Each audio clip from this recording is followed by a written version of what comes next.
Hello, this is Gabby Gomay and you're joining me on ISTV News. First, the headline. Public's trust deficit in education system in Manipur is because it remained unchecked for over 30 years, says Education Minister M. Okendro. Now the news in detail. People's lack of trust in the education system of Manipur is because it had been set free without any check and control for over 30 years, as though there was no one to look after it. But within the next 1 or 2 years, it will become a self-sustaining education system. This was stated by Education Minister M. Okendro while addressing a state-level commemoration of the Teachers' Day held on the premises of Bengali High School in Imphal today. According to reports filed by our sub-editor Naroibam Phillips and video journalist Ranjan Ningombam, the state-level Teachers' Day celebration was jointly organized by Education S. Sarva Siksha Abhiyan, Rastriya Madhyamik Siksha Abhiyan, Higher and Technical Education, RUSA, State Council of Educational Research and Training, Board of Secondary Education Manipur, and Council of Higher Secondary Education Manipur. Deputy Chief Minister Gaikangam, Education Minister M. Okendro, other ministers, MLAs, a large number of teachers from the hills and the valley, and students attended the celebration. A 28-room short stay home constructed on the campus of the Bengali High School was also inaugurated on the occasion. Construction of the home was completed to make it in time for today's Teachers' Day celebration, as reportedly promised by the Education Minister at last year's celebration. In connection with the occasion, those who attended the celebration paid floral tributes to the photograph of the first Vice President of India and the second President of India, eminent educationist, late Dr. Radhakrishnan. It may be worth mentioning here that the Teachers' Day is celebrated in memory of the former President on his birthday today. The Department of Education honored and awarded 9 selected teachers on the occasion. The teachers are K. Jayanta, L. Nirmala, Ralod Lasem, NH Laisiwan, NG Prameshwari, Krishna Kumar, S. Bimola Kumari, T.H. Manglemba, and Y. Mirabai. Meanwhile, 3 teachers were given Appreciation Award. They were Oliver Monsang, R.N. Sheikh, and Pauchunung Vaipai. The state award carries a sum of Rs 5,000 in cash, a citation, and a shawl.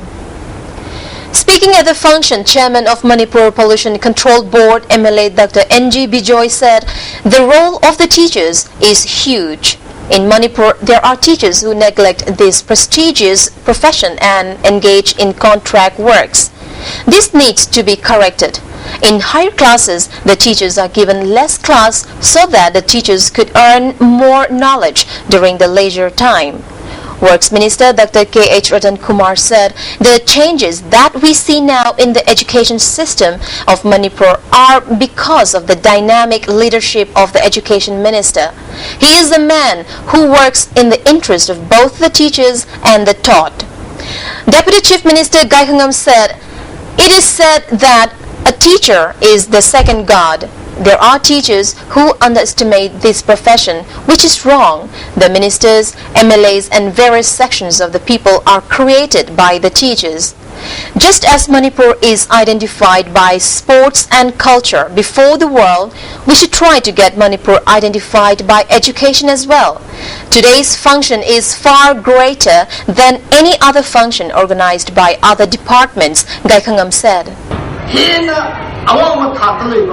Very meaningful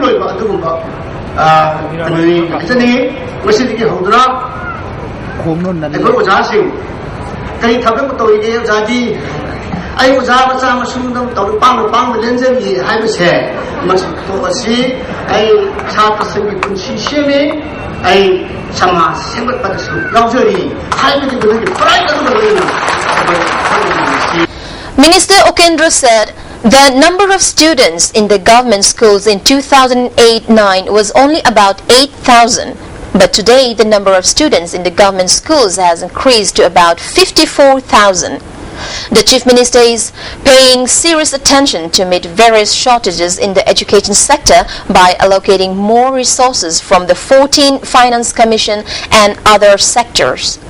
Now, about 1,000 teachers have been given promotion. Some new teachers have also been appointed.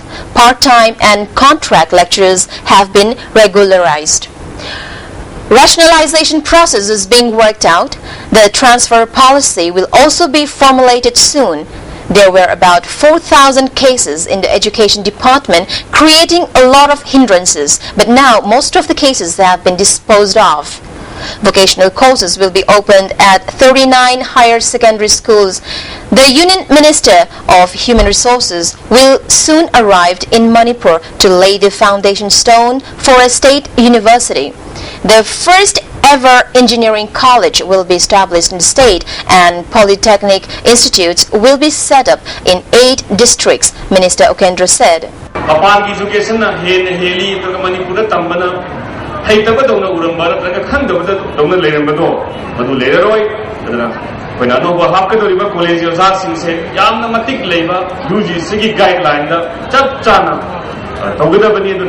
Manipuri macha kaya ama mapan gi lamda thabak tawduna waza waina leramba sintham lerambado koi kaurani lao koi gi male ba Manipur sida seba to lao aduna koi kaurani aduna asengba exposure leramba afaba satas waza sinduna koi angang simbuta pi tambirani.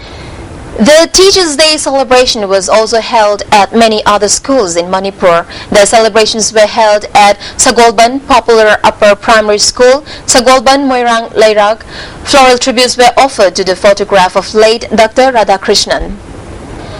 Taking part in the protest for inner line permit system, artists of Maniwood Film staged sit-in protest at Kesamthong, Ilangbam Laikai today. Many film artists and filmmakers took part in the protest.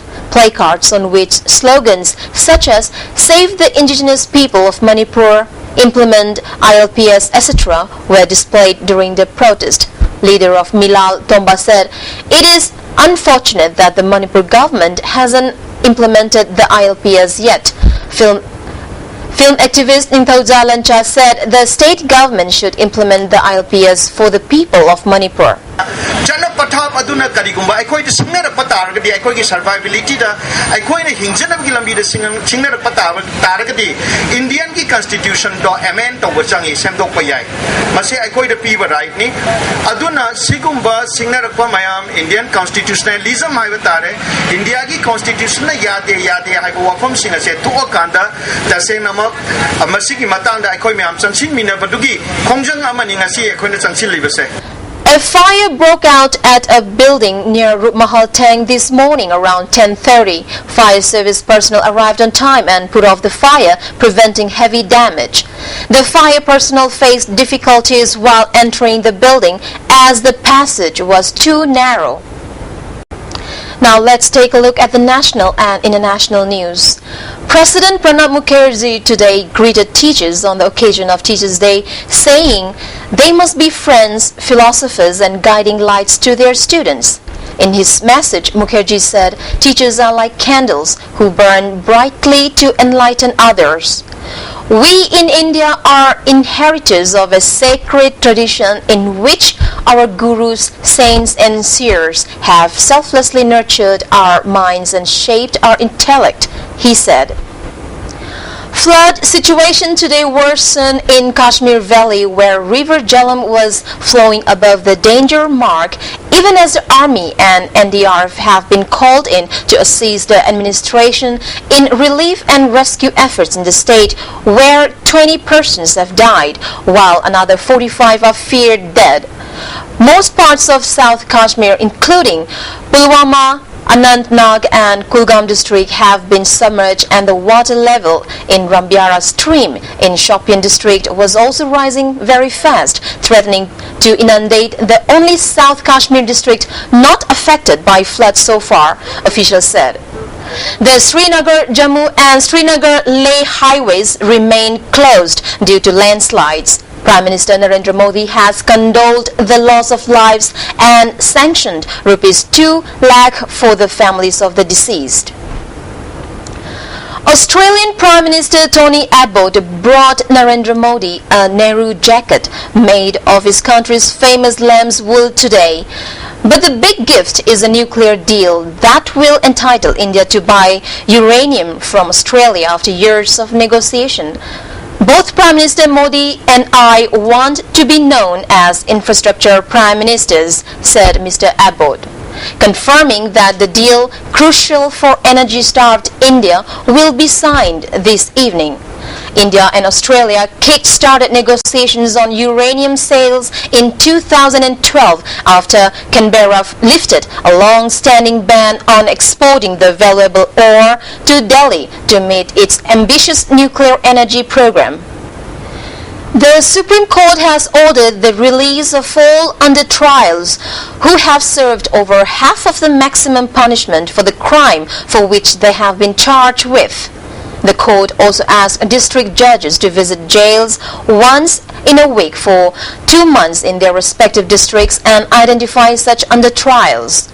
The court has directed all judicial officers to start visiting jails from October 1 and file a report after 2 months on prisoners released by them.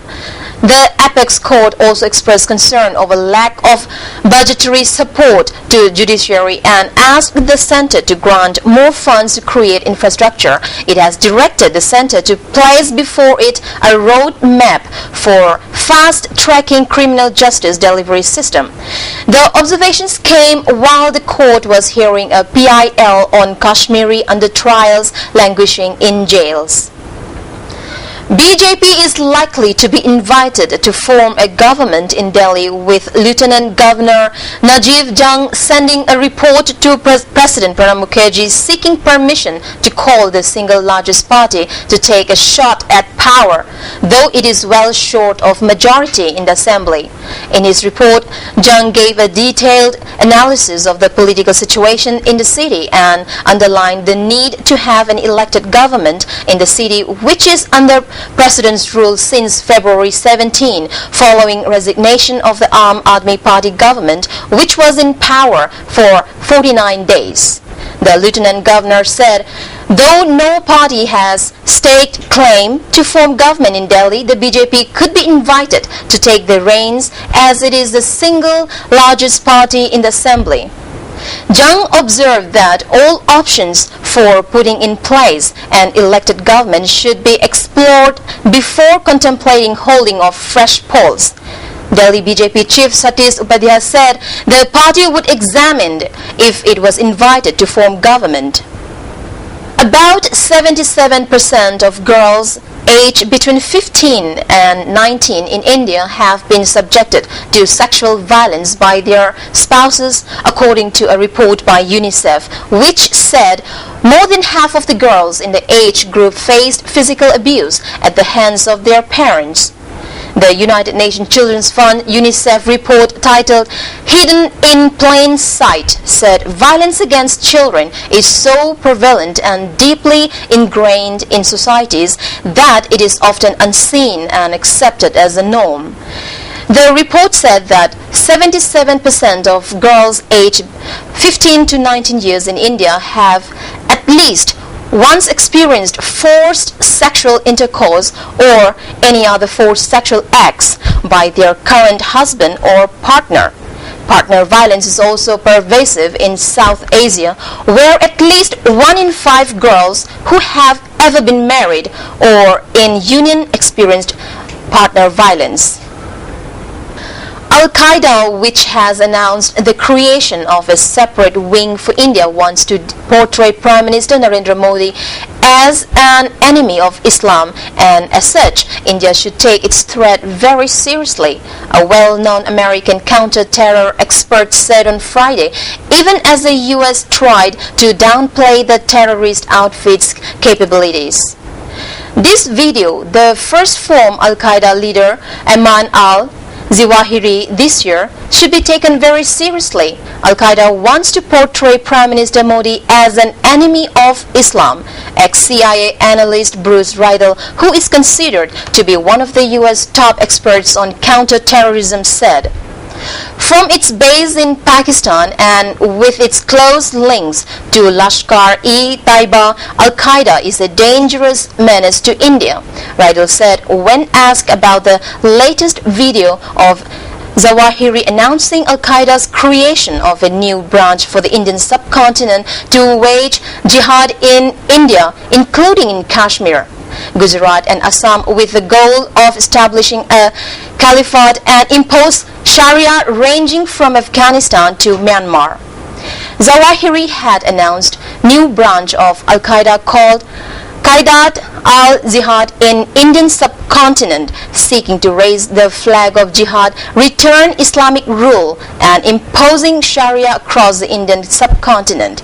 In the video, which was posted on various social media websites including the YouTube.